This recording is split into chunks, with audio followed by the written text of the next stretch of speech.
Now everything starts as a cylinder, right? Say right. Good, good, good, good.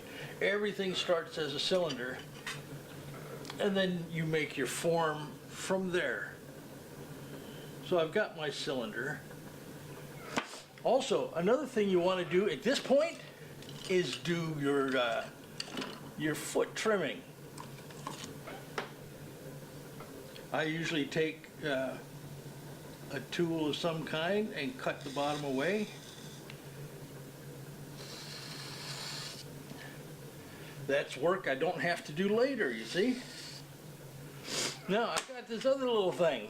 This is cut from a credit card. It gives me a nice little bead at the bottom. See, I've just got two little notches cut out of it.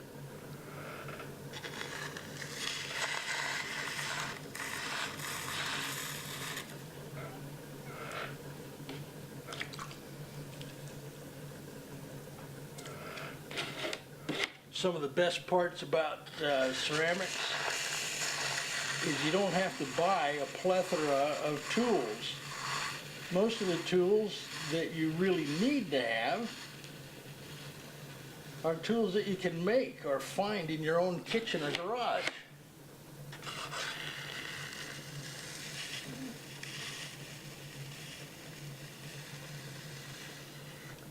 There, that gives my mug a nice foot. It's a great little thing. Now, let's say I want some more shape to my mug. Okay, so let's put some shape in it. Here's a fine little tool.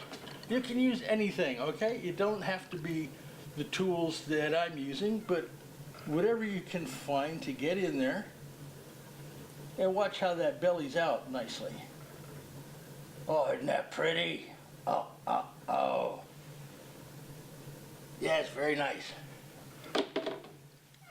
So you've made yourself a mug, but you don't have a long time to set it aside and let it dry before you continue working on it. Well, my cure for that is right here. Oh, a good old... Now, to pull your handle,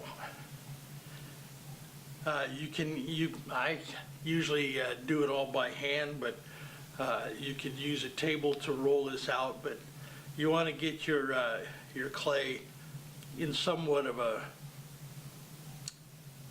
tapered shape. Tapered, that's what I want. And keep it very wet. Now, when you start to pull, you're just going to, again, it's like calipers, right? You set, and then you just, as you on your way down, you just gently follow the clay with a little bit of pressure each time, and you can see how the clay will start to stretch into shape. Keep the clay moving about so you don't get any unnecessary ripples or twists in it. And take your time with it. Feel it. Again, this is something that you have to use your hands and your brain to feel what's happening to this clay. If you squeeze too hard at one place or another, it'll get too thin there. If you don't squeeze hard enough, well, obviously you're not going to make any progress. So right here we have a decent amount of material for a handle. But you want just a boring piece of clay like this to be your handle? No, you probably want some shape to it. So I'll generally put a thumb in there and draw it down a little bit. And this gives the clay a little bit of shape.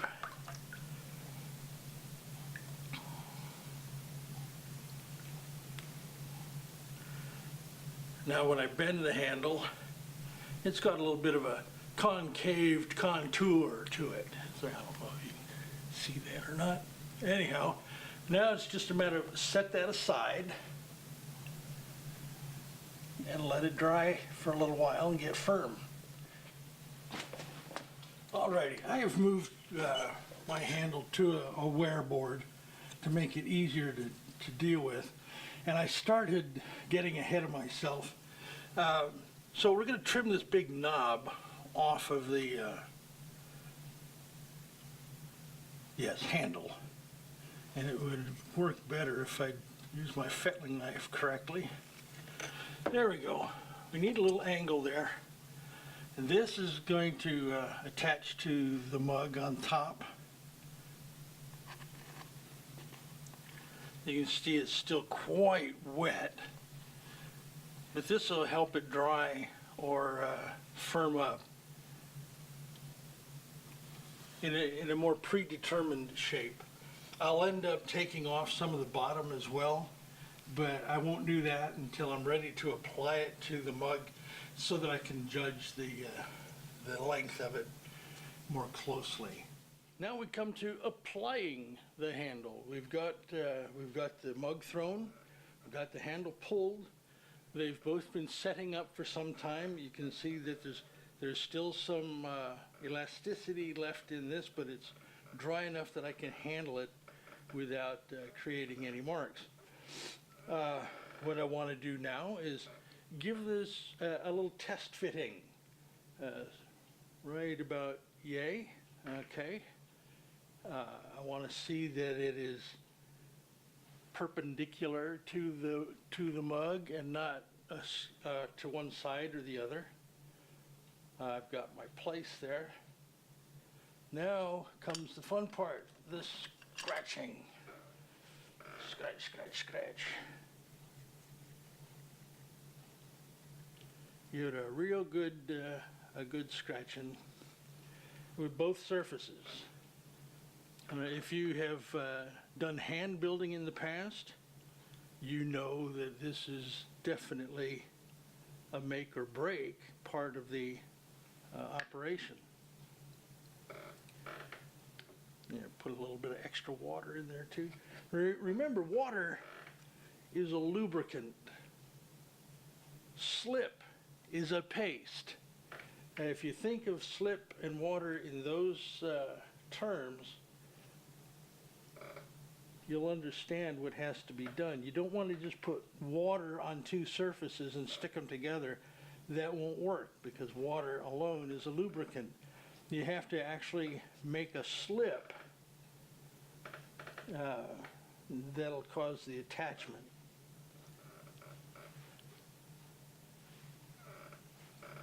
Alrighty. See, now I only need about that much of a handle, so I'll pinch it. Just a simple pinch. That gives us lots to work with. Here I don't need to go so deep with my scoring. I can just use a toothbrush here. And the back side of this handle is so thin right here that that just sucks up the moisture real quick and almost bonds it instantly like super glue does.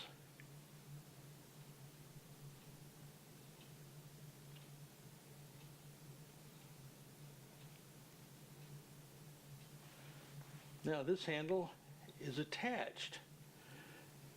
It's functional right here, just like it is, but we might want to make it a little bit cleaner joint here. So I'll usually use another tool to come down and meld these two surfaces together.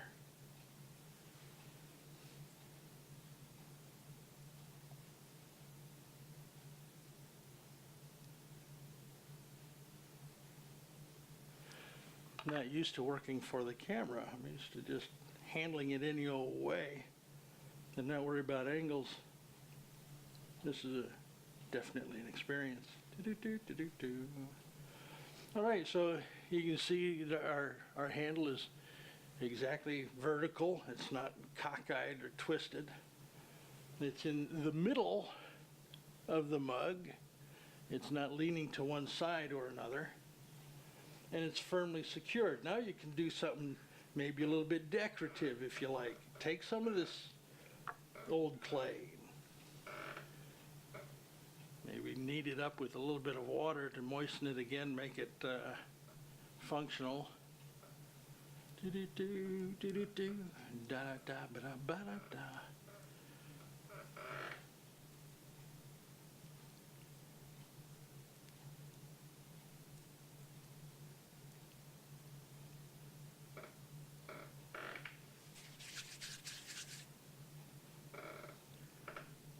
See, what I find so fascinating about clay as a creative medium is that it's almost impossible to destroy the clay. You can always reuse the clay. It's fantastic.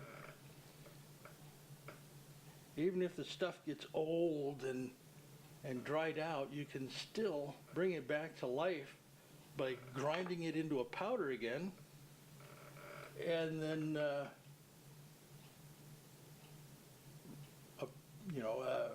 rehydrating it.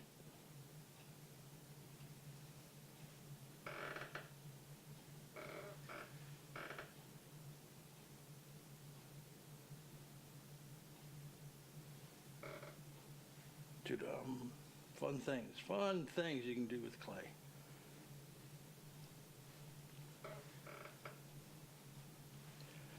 Now that we've got the handle attached, and I like to do a thing with a paintbrush to blend my joints better. It just makes it look nicer. Gets rid of fingerprints and other things. And I like taking a great big makeup brush. This is like a mop. And just mop this thing over. Oh yeah, it takes all those marks right out of there. Get rid of all the finger marks. There we have it. Now, come back next time when we do an application on a mug.